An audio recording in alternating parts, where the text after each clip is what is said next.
Mesdames et messieurs, bonjour, bienvenue à Top Chrono. Cette semaine à l'émission, des ruelles vertes à Montréal, les librairies indépendantes, comment font-elles pour survivre, et les alternatives à l'industrie de la mode. Tout ça et bien plus encore en 27 minutes Top Chrono.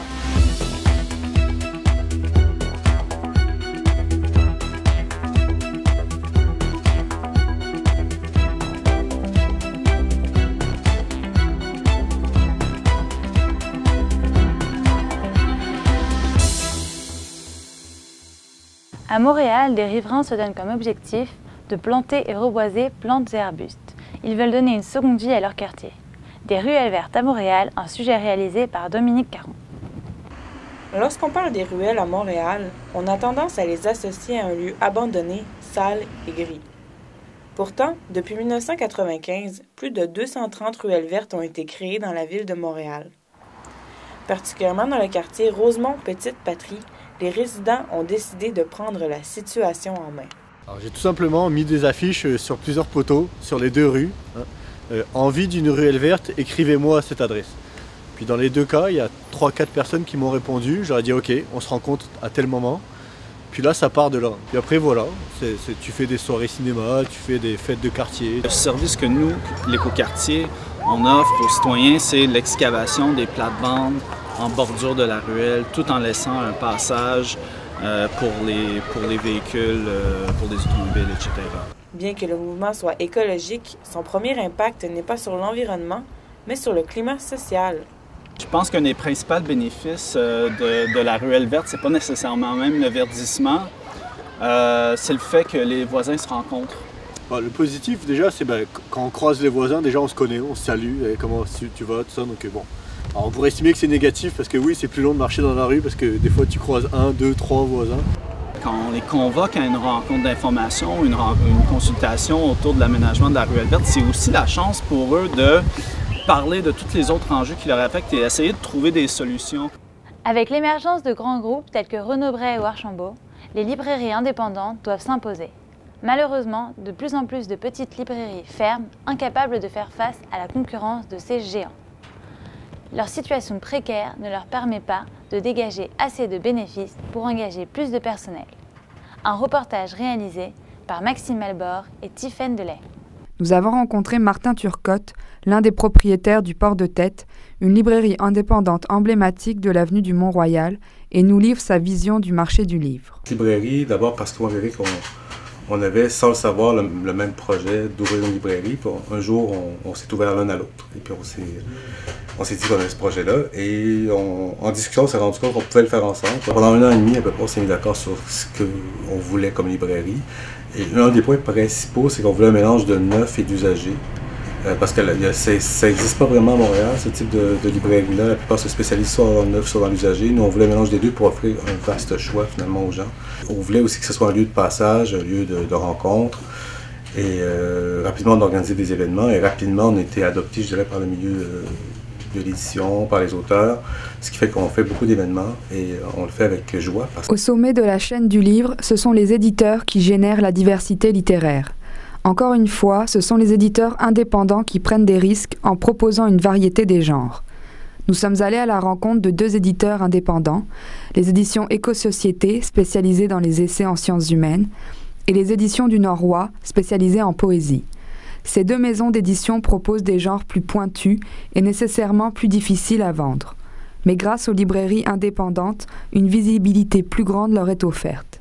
Néanmoins, d'un point de vue économique, la position des grosses chaînes de librairies n'est pas à négliger. Alors, c'est distribué entre les grandes chaînes, évidemment, et les libraires indépendants. La grande part allant chez les libraires, les grands groupes, tout de même. Les grands groupes, par exemple, Renaud-Bray, pour les éditions du Nord-Ouest, représente 17% des ventes en librairie. Alors, c'est quand même pas négligeable.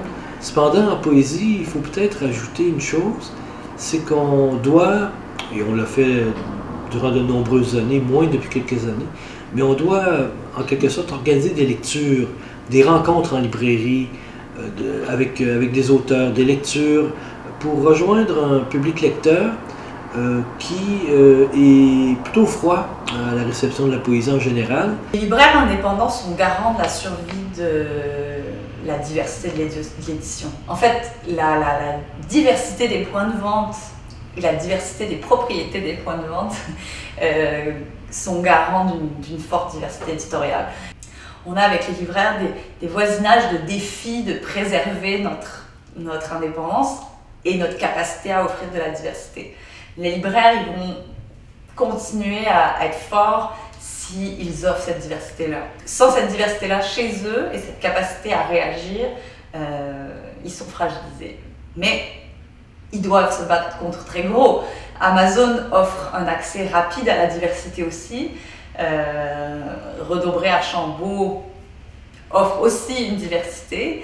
Donc, la façon de se démarquer et la façon dont on travaille comme éditeur avec les libraires indépendants, c'est surtout aussi dans les débats, les activités, les événements. Donc, on fait des librairies un espace social, en fait, un lieu culturel. Je pense que aussi le rôle de la librairie indépendante, comme le rôle de l'éditeur, c'est un rôle culturel, un rôle de diffusion, de débat.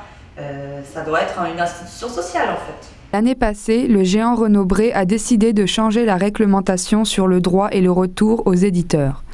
Le distributeur d'Immédiat a alors décidé de ne plus approvisionner les Renaud Bré partout au Québec.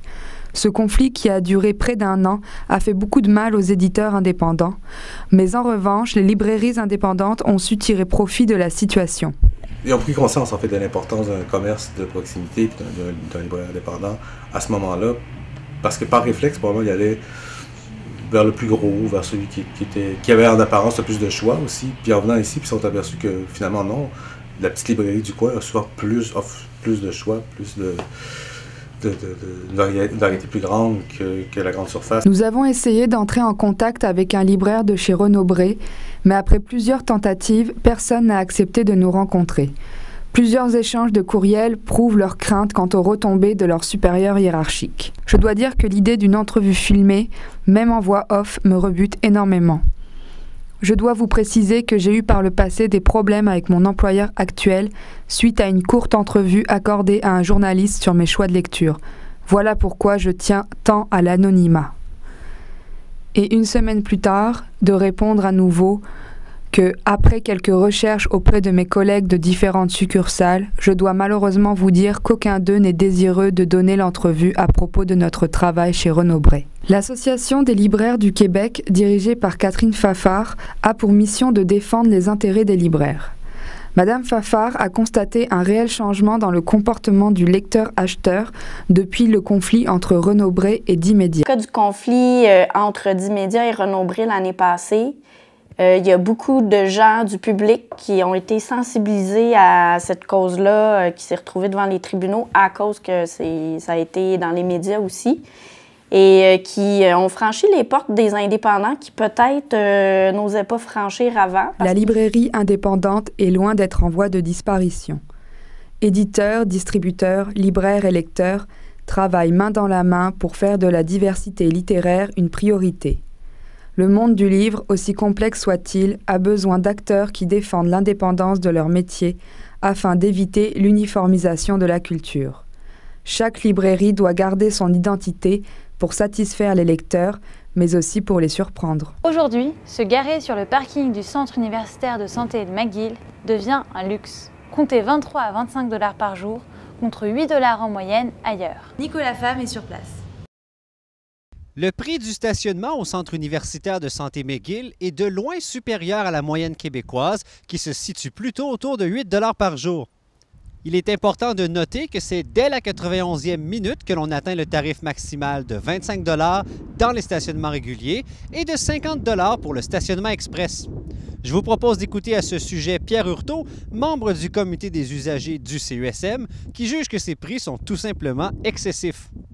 C'est pas long, là, 90 minutes, quand on a à visiter un médecin ou aller passer des tests ou aller à l'urgence. Alors, il trouvait que c'était vraiment abusif. Alors, vous vous demandez probablement pourquoi les tarifs sont aussi élevés? Eh bien, c'est qu'une directive ministérielle oblige les hôpitaux du Québec à autofinancer la construction et l'entretien de leur stationnement. Puisqu'on vient de terminer la très coûteuse construction du stationnement du nouveau site Glen, la direction de l'hôpital dit avoir dû hausser ses tarifs. De l'avis de Guillaume Hébert, chercheur à l'Institut de recherche et d'information socio-économique du Québec, il s'agit de frais déguisés. On l'écoute. Le stationnement devient une espèce de composante autonome qui doit s'autofinancer. Ce qui est un peu absurde quand on y pense. Quand on va dans le stationnement de l'hôpital, je suppose que ça fait plutôt partie de l'hôpital. Et quand on nous charge pour entrer en stationnement, bien, finalement, on nous charge pour entrer dans l'hôpital. Donc, ultimement, on a réussi de cette façon-là à contourner la loi canadienne. Devant le nombre croissant de plaintes de patients, le comité des usagers du CUSM a décidé de porter plainte auprès du protecteur du citoyen. Une enquête est en cours. Dans quelques minutes, un reportage sur les alternatives à l'industrie de la mode. La photo argentique. Le terme ne vous dit probablement pas grand-chose. Il s'agit d'une vieille technique de photographie sur film qui peut paraître ancestrale. Pourtant, croyez-le ou non, la pratique de la photographie argentique fait son grand retour, faisant presque de l'ombre numérique. Guillaume, pouvez-vous nous parler un peu plus de cette pratique qui renaît de ses cendres? La pratique de la photographie argentique a bien failli disparaître lorsque Kodak et Polaroid, deux géants de l'industrie, ont déclaré faillite au tournant des années 2000.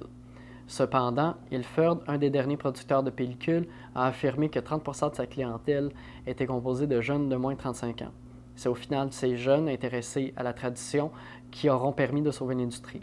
Francis Théry nous explique. Mais en même temps, je pense que ça a aussi apporté une genre de nouvelle valeur, du genre c'est une technologie qui est presque sur la fin, il faudrait peut-être l'utiliser encore. Puis une compagnie comme Impossible Project, ça fonctionne très bien pour tout ce qui est Polaroid, même si c'est très cher. Impossible Project, qui produit des films de type Polaroid, a vu ses ventes augmenter de 70% chez les jeunes au cours de la dernière année. Francis Théry expliquerait cette croissance d'abord par l'accessibilité aux vieux appareils. Je pense qu'il y a un côté nostalgique par rapport à utiliser des vieux appareils. Parce que, bon, il va toujours en avoir un qui traîne chez les parents ou un truc comme ça. Mais aussi qu'il y a de très bons appareils qui sont disponibles sur le marché, qui, utilisés en numérique, ben, ce serait encore très dispendieux. Il s'agit tout de même d'un marché de niche dont la stabilité à long terme est loin d'être garantie. Reste à savoir s'il s'agit d'un effet de mode ou si la croissance à long terme va se poursuivre. Depuis 1982, l'atelier circulaire aide les artistes à évoluer, mais aussi à se perfectionner dans les arts imprimés. L'organisme à but non lucratif encourage ses membres à développer leur créativité. Rita Bogokian est sur les lieux. Oui, je suis en ce moment à l'atelier circulaire situé à Montréal. Cette organisation à but non lucratif, c'est un centre d'artistes voué à la création, à la recherche, à la diffusion et à l'éducation de l'art imprimé.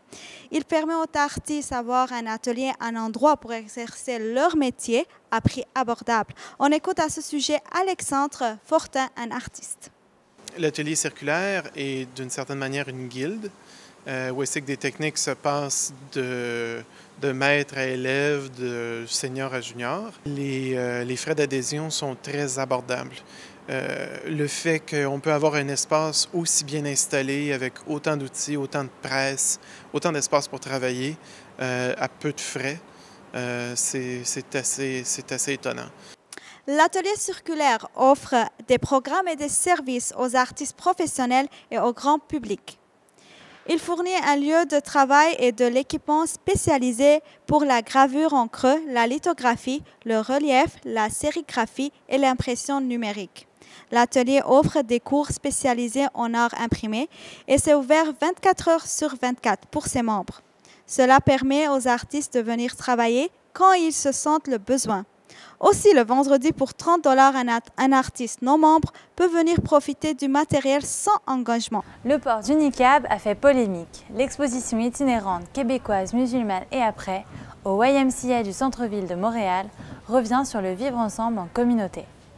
Un photoreportage composé de 24 photos illustrant les différentes facettes de la vie musulmane au Québec. L'exposition est le fruit d'un partenariat entre un organisme chrétien, le Centre Justice et Foi, et l'association musulmane La Voix des Femmes. En présentant des arrêts sur image dans la vie des Québécois musulmans, l'exposition offre une occasion de déplacer notre regard et de rendre compte de la diversité des parcours et des réalités des musulmans au Québec, affirme Eve Torres, présidente de la Voix des femmes. Notre reporter Wildy Paul a obtenu une entrevue exclusive avec Frédéric Castel, spécialiste des minorités religieuses. On vous laisse la découvrir. Bonjour, Monsieur Castel. Bonjour. Nous vous remercions d'avoir accepté de nous rencontrer. Alors, aujourd'hui, la première question, on aimerait savoir qu'est-ce que vous pensez de l'exposition Musulmans québécois et après, qui expose différentes facettes de l'intégration des musulmans dans la société québécoise. Bien, c'est une excellente chose. Une exposition même, c'était attendu. Je dirais qu'on parle beaucoup des musulmans et des minorités religieuses dans les médias, beaucoup, souvent en termes négatifs à cause des débats sur le niqab, l'accommodement raisonnable et tout ça. Puis on perd de vue peut-être les personnes, les communautés dans le réel. Fait que ça donne accès à ces gens-là en termes d'image, en termes de dialogue, en termes avec l'échange même des personnes qui y vont. Donc, ça ne peut être que positif, là. Parfait. Est-ce que vous pouvez nous dire davantage sur l'état de la situation de l'intégration des musulmans dans la société québécoise? Bien, il faut comparer. Alors, on a un certain nombre de situations qui nous permettent d'être préoccupés. L'état du chômage qui est beaucoup trop élevé dans ce type d'immigration qui est très instruite. Le regard médiatique, il focus trop sur des questions d'accommodement raisonnable qui sont exagérément comptabilisées. Il y en a beaucoup plus qu'on l'imagine. Mais en comparé à l'Europe, l'immigration ici s'intègre beaucoup plus rapidement, compte tenu qu'on n'a pas le climat qu'il y a là-bas, il n'y a pas l'extrême droite qu'il y a là-bas, il y a moins de mouvements intégrés salafistes aussi. Il n'y a pas de ghetto à Montréal, ainsi de suite. Donc, il y a plusieurs indicateurs qui nous permettent de dire que l'intégration est quand même... on a lieu d'être optimiste, mais sur nos gardes, si vous voulez, que les choses se passent bien. Selon vous, M. Castel, quels sont les meilleurs moyens pour s'intégrer en tant que musulman dans la société québécoise? Le meilleur moyen, c'est assez évident, c'est le travail. Alors, on sait que les musulmans qui... Alors, c'est là où il y a l'immigration musulmane qui vient au Québec, au Canada. Elle n'a rien à voir avec celle qui va en Europe. Ici, c'est une élite universitaire qui vient des milieux urbains. Alors, le problème qu'il y a, c'est la reconnaissance des diplômes.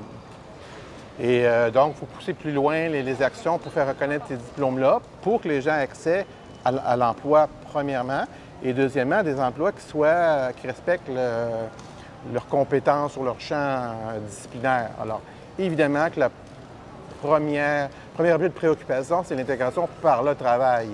S'il y a trop de gens qui chôment, imaginez ce que ça crée comme gens qui sont dans la latence et le regard des jeunes sur leurs parents qui ne travaillent pas et toute la négativité qui peut en dérouler. À mon point de vue, c'est l'enjeu premier et principal, pas le seul, mais le premier. L'exposition prend fin le 22 septembre au YMCA du centre-ville. Elle poursuivra son itinéraire au café L'Artère dès le 5 octobre. Dernier sujet sur la mode, on s'intéresse aux alternatives à l'industrie vestimentaire de masse. Do it yourself, vêtements recyclés, vêtements écolos, un reportage réalisé par Sophie Vallée et Annie Calamia. La petite fille a porté tout le linge de sa grand-mère qui a un goût exceptionnel et elle a voyagé par tout le monde et je pense qu'elle a eu ce manteau fait sur mesure pour elle. Mais la laine est vraiment beau, les boutons, la marque c'est ça, c'est Miss Style Montréal. Émilie est vendeuse chez l'Empire de l'Échange, une friperie du quartier Myland à Montréal. Le concept, acheter les vêtements usagés des gens dans le but de les revendre sur place ou à l'une de leurs boutiques voisines, soit le Local 23 et l'Annexe Vintage. On va d'abord s'assurer que c'est un vêtement de bonne qualité. On aime les fibres naturelles. C'est sûr qu'on ne se restreint pas à ça, mais règle générale, quand c'est une fibre naturelle, on est vraiment content. On aime aussi, il faut que ça soit en quasi parfaite condition, sinon parfaite. Il y a des exceptions des fois, mais c'est une pièce vraiment unique, vintage, qui est rare. Là, on va l'acheter, on va écrire tel quel avec le petit défaut. Lorsqu'une pièce ne correspond pas aux standards de la boutique, celle-ci sera envoyée au recyclage de tissus, un organisme qui fait de la redistribution de vêtements et de la réinsertion sociale. Des centaines de sacs de vêtements sont envoyés par l'Empire de l'Échange à chaque mois. Outre les critères de qualité, le goût pour la mode reste primordial dans la démarche de la boutique.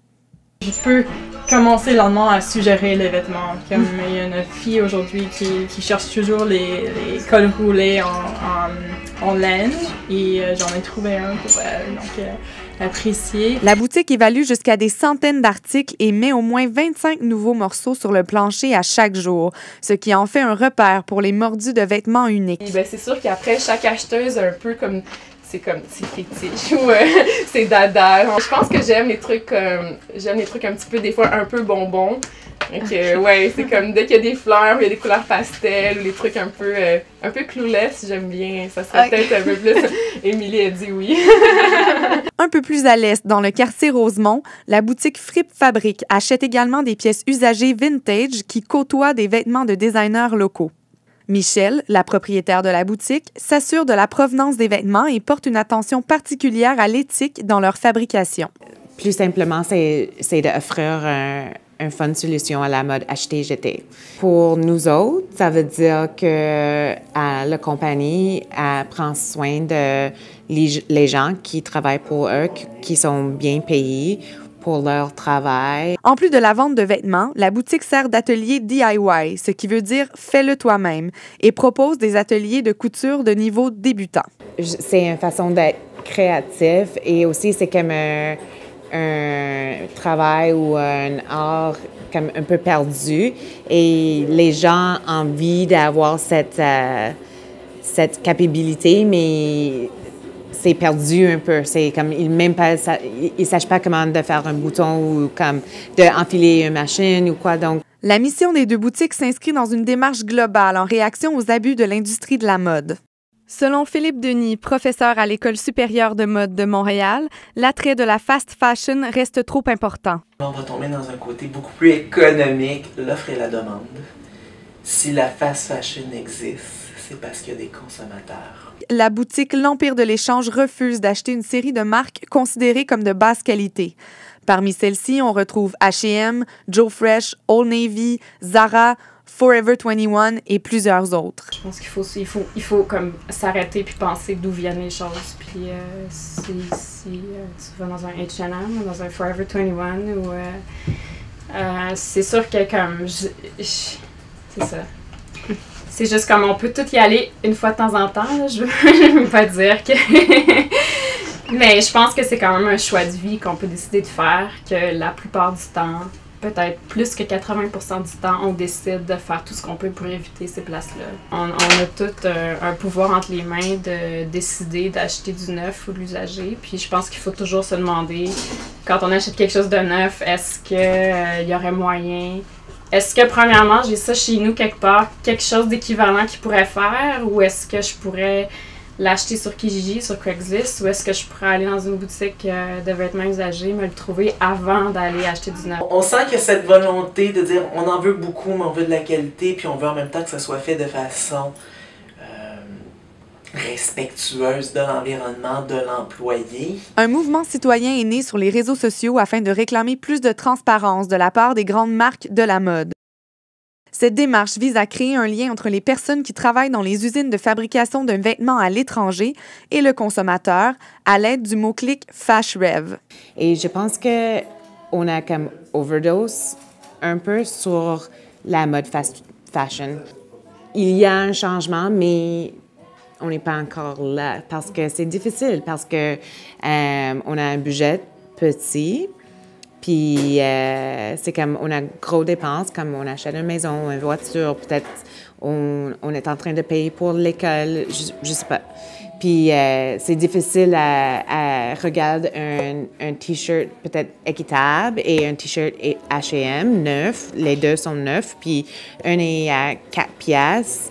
Puis un est à 30 piastres. Même si ce genre d'initiative est encore marginal, les filles de Fripp Fabrique et de l'Empire de l'échange croient que la demande va augmenter au fil des années. Annie Calamia, à Montréal. Le meilleur pour la fin. Une pratique qui ne nécessite pas de vêtements. Immersion dans un lieu insolite, dans les coulisses d'un cabaret érotique. Qui se cache derrière ces stripteaseurs à la plastique de rêve? Quels sont leurs projets? Comment leurs proches réagissent? Entrez avec nous dans l'intimité des séduisants danseurs du célèbre 281 de Montréal. Ellie, Jason, Andrew et Steele se sont confiés à Ingrid Foyard.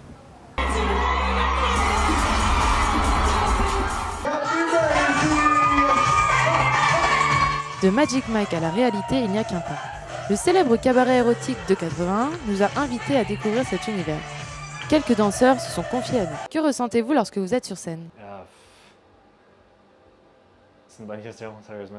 Un moment d'adrénaline, parce que c'est quand même super de se faire applaudir par plusieurs filles. En même temps, c'est aussi stressant, parce qu'on espère toujours de charmer les demoiselles. Voir les réactions que je peux provoquer, puis de rendre un sourire dans le visage des femmes. Tu étais tout seul au monde, justement, parce que tu es surélevé, tu es sur un stage, tout le monde fait juste regarder toi, et que tu te sens un peu vedette. Ils sont adulés durant une nuit et retombent dans l'anonymat en un clin d'œil. Le retour à la réalité n'est pas sans répercussions. Vous avez une double vie. Sur le plan personnel, quelles sont les conséquences d'une telle profession? C'est pas toujours tout le monde qui a une bonne opinion du métier de danseur, donc j'ai toujours un peu à me battre avec ça. J'ai un deuxième Facebook pour ici, là, parce que je vais garder ma vie privée et la vie ici séparée. Là. On danse quand même pour des filles, donc le côté jalousie embarque un peu. C'est un peu normal. Dans ce métier, tout est question d'apparence, ce qui le rend inenvisageable sur le long terme. On peut se demander où il se voit dans 10 ans. Je suis déjà en train de créer un gros spectacle érotique pour audience féminine masculine. Je travaille à temps partiel comme infirmier dans un hôpital psychiatrique. Donc, dans 10 ans, je ne serai peut-être pas nécessairement encore danseur. Mais je trouve que c'est bon d'avoir plusieurs cordes à son arc. En les voyant sur scène, tels des dieux grecs, les projecteurs braqués sur eux, la musique enivrante, la foule en délire, on n'imagine pas tout ce que ce monde de paillettes dissimule. C'est tout pour aujourd'hui, merci de nous avoir suivis. Lors de notre prochaine émission, Chloé Makilo vous parlera de la différence des salaires dans le milieu de la restauration.